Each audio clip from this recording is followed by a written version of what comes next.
आज भारत का कर्ज चुका दिया है यशफीन, ये कर्ज था हम पे जो कि आज चुका दिया गया है, क्या कहेंगे इस पे? बिल्कुल ये फर्ज था हम पे और ये कर्ज था जो हमने चुका दिया है।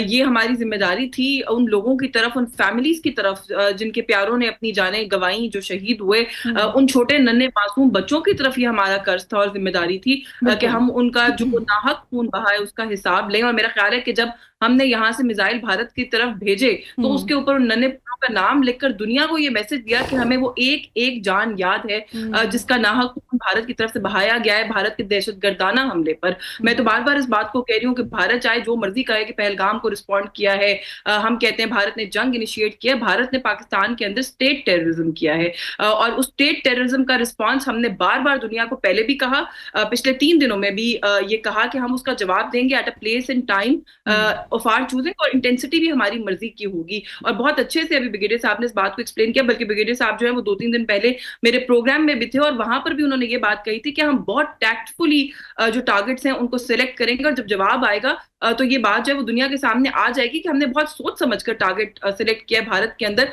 और माइंडलेसली हम नहीं जाएंगे किसी भी किस्म की किल के अंदर। तो बिल्कुल दुरुस्त पॉइंट आउट कर रहे हैं ब्रिगेडियर साहब कि हमने जो टारगेट्स भी चूज किए हैं और जिनको हिट किया है उनके पीछे हमारे पास एक एक्सप्लेनेशन है या जस्टिफिकेशन है कि हमने इन टारगेट्स को क्यों हिट किया है। ये जी। वो जगह है जहां से पाकिस्तान को निशाना बनाया जाता है, चाहे डायरेक्टली चाहे इनडायरेक्टली। ट्रेनिंग कैंप उनका जो अभी हिट हुआ है राजौड़ी वाला, उसको तो मैं समझती हूँ कि वो उसको उसकी चीखें उनकी बहुत ज्यादा निकली हुई हैं। बहुत देर से उस चीज को लेकर बड़ा वावेला है सोशल मीडिया के ऊपर भी और उनका मीडिया भी बहुत तिलमिला रहा है। लेकिन जो बहुत एक इंपॉर्टेंट बात है जी। समझने की और यहाँ पे हमें जरूर बार बार कहनी चाहिए, वो ये बात है कि पाकिस्तान ने ये बात कही थी कि हम जब हमलावर होंगे तो हम्म। हम उसको मानेंगे, उसको ओन करेंगे, हम्म। एविडेंस के साथ आएंगे, आपको वीडियो एविडेंस देंगे, अनडिनाइबल प्रूफ देंगे। हम आपकी तरह हवाई बातें नहीं करेंगे और बड़के नहीं मारेंगे। और हमने वो करके दिखाया है। हमारे मीडिया ने बहुत जिम्मेदारी का सबूत दिया है जब से ये सारा मामला हुआ है। हमें उनको भी अप्रिशिएट, खुद को भी अप्रिशिएट करना चाहिए और बिल्कुल सराहना बिल्कुल। चाहिए, क्योंकि जब हम कंपेयर करते हैं खुद को भारतीय मीडिया के साथ, जिस तरीके से उन्होंने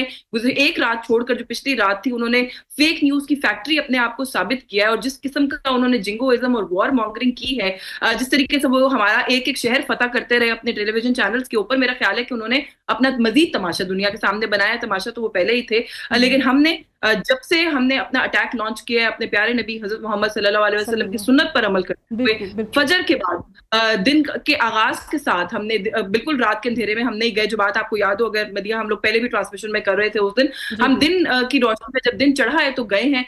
हमने खुलकर हमला किया है, हमने भरपूर जवाब दिया है, ईंट का जवाब पत्थर से दिया और हमने ऐसा जवाब दिया है कि दुनिया को हमने इस पहर झंझोड़ के रख दिया है कि सोच समझ के हमने टारगेट्स चूज किए हैं, सोच समझ के हमने उसकी इंटेंसिटी का फैसला किया है, सोच समझ के हमने उसकी कितनी देर के लिए उसको कंटिन्यू करना है, उसकी फ्रीक्वेंसी क्या रखनी है, कहाँ कहाँ हिट करना है, कितनी कितनी देर के बाद हिट करना है। ये सारा हमने बड़ा स्ट्रेटेजाइज करके किया है and I am really happy to see and say कि हमारी जो आर्म फोर्सेज हैं उन्होंने जो 2-3 दिन का वक्त लिया, जिसपे हमारी कौम जो थोड़ा जल्दी बेसब्र भी हो जाती है, परेशान भी हो जाती है। मैंने बहुत सारी डिस्कशन सुनी अपने इर्द गिर्द कि शायद हम बस इतना ही रिस्पॉन्ड करेंगे जितना हमने किया, जबकि हम बार बार ये कहते रहे, हमारे जो इदारे हैं, हमारी जो हुकूमत है, हमारी जो फौज है, वो बार बार ये कहती रही कि अभी तो हमने सिर्फ दिफा किया है, जवाब अभी हमने देना है, जवाब जब आएगा तो भरपूर होगा। बड़ा भरपूर हमने देखा कि जवाब है, बल्कि थोड़ा सा डिस्कशन से हट जाता है, लेकिन उनका जो मीडिया है वो मजबूर करता है हमें कि हम इस तरह की चीजों को भी एनालाइज करें। हम्म। अभी एक क्लिप मेरी नजर से गुजरी है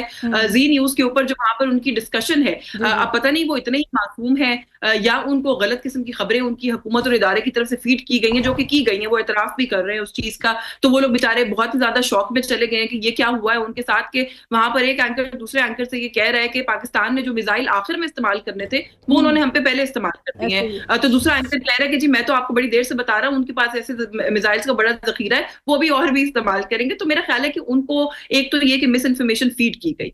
मुझे तो तरस भी आ रहा है उनके ऊपर कि अगर आपको अपना इदारा कोई खबर दे तो एज ए जर्नलिस्ट मेरा ख्याल है आप उस पर एतबार करेंगे और उसको चलाएंगे। तो उन्होंने वो जो एक पूरा वॉर हिस्टीरिया क्रिएट किया और अपनी सबकत को और अपनी सुपीरियोरिटी को जो वहां पर स्टैब्लिश करने की कोशिश की, वो बेवकूफी में और पागलपन में भी की, लेकिन साथ ही साथ उनको वो इन्फॉर्मेशन फीड भी की जा रही थी। और अब जब उन्होंने फैसला किया कि उनको खुद कुछ वेरीफाई कर लेना चाहिए, तो अब उनको जो है वो कुछ हार्ड फैक्ट्स नजर आ रहे हैं कि जो कुछ बिल्कुल। उनको पहले बताया गया वो भी सब हाँ। एक झूठ था, हम्म। फेक न्यूज थी। गलत खबरें थी, और अब जो कुछ वो देख रहे हैं अपनी आंखों से और वहां पे महसूस कर रहे हैं, मतलब अगर आप और हो भी दुनिया ऐसा रहा है अंदाजा यशवीन, जैसे कि DGISPR की जानिब से 12 कहा गया था कि जब हम करेंगे हमला, रिटेलिएट करेंगे तो इंटरनेशनल मीडिया आपको बताएगा, अपने मीडिया को दबा भारत की हम देगा। फुर्सत नहीं देंगे।